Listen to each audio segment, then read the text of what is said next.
haven't you seen a change in the kind of movie making that is happening? The rise of streaming services, longer form storytelling, where characters are developed a little more. Sure. How is that? How have you seen that change? There is a change, Kaveree. There's no question about it. There is a change. Um, I think that the texture and what the word that is bandied around is content-driven films. Yeah. Well, again, the films sometimes are, yes, the content-driven films are great. It's just that sometimes just because a film is not a potboiler entertainer doesn't necessarily mean that the content has driven home the point. Right. And I think it cannot pose as a content-driven film unless and until it grabs the attention of the viewer and becomes a memorable piece of work. It should become a memorable piece of work that you could talk about for the next 20 years. So there is, misunderstand me, it is art at the end of the day, but there is, you make a building, it's science. You can make a beautiful looking building. You can make a beautiful table with inlay. But first you got to make a table that doesn't rock.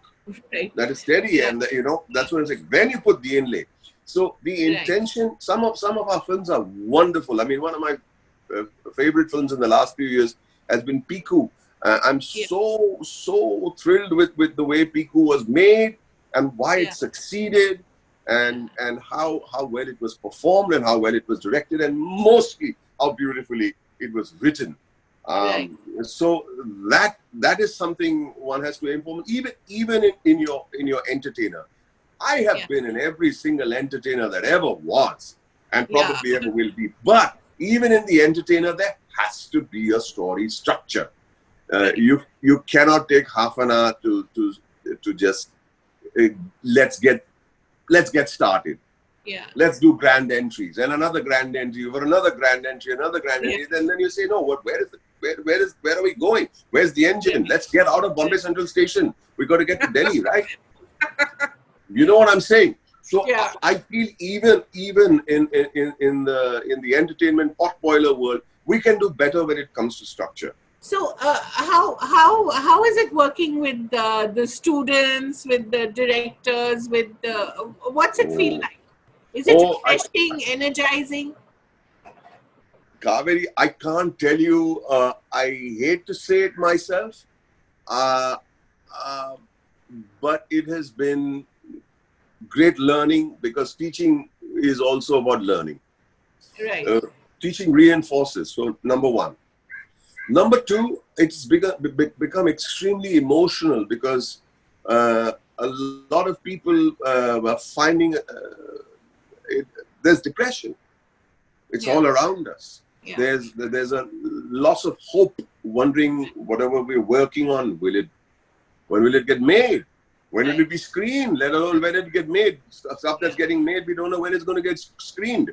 Movie that we're ready for release, we don't know. When is the release of the next big thing? We don't know. So these are uncertain times, and I think that what Spiral Bound has done is made everyone feels a little more anchored. Everyone doesn't feel so unmoored, and people start in the morning when we collect like this on the screen. Before we start, everybody comes in 20 minutes to half an hour early. We've got 70. Yeah, we've got 70 regular students over there. And that's a huge class to have on a daily basis. It's not just a one-off. It's not a social media event, just by the way, where you say, I got 30,000 people over there. That's not what it is. They are students who check in every morning. And for them, and for me too, it's been an extremely emotionally anchoring experience. People share their little problem. People share their little past. They talk about their hope. So a little bit in the beginning, a little bit in the end, the sign-off. But in between, there's great learning. There's great learning, and I'm extremely, it's not very often that I say, in this movie I did well, or this movie. I never talk about my work. But I am extremely proud of what's happening on Spiral Bound. Extremely proud on an emotional level and on a progressive level. your work has also given so much succor and so much happiness to so many people. I mean, whether it's Asthana, or whether it's the really nasty real estate shark in Khofla Ka Ghosla, one of my It's so favorite. strange what you just said. He's given so much pleasure being a nasty real estate guy. That's an oxymoron if I ever heard one. But wasn't he wonderful? There was something so electric about him, you know. So you've always played these characters which are somewhat nasty, but are also very exciting, you know. I mean, Asana was also not a straight guy, and of course, He was a loose girl. completely. So, what is it about you? I'll tell you what it is. I understood one thing that there's a you've got to make a character that people want to say, I know that guy. Yeah, right. But sometimes the character, he should be the everyman in many ways. Everybody's teacher, everybody's principal, everybody's doctor, maybe, you know. I know that guy.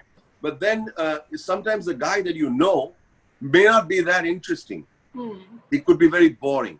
So you walk on a tightrope, and you have to, the tightrope is to make sure that you know that guy.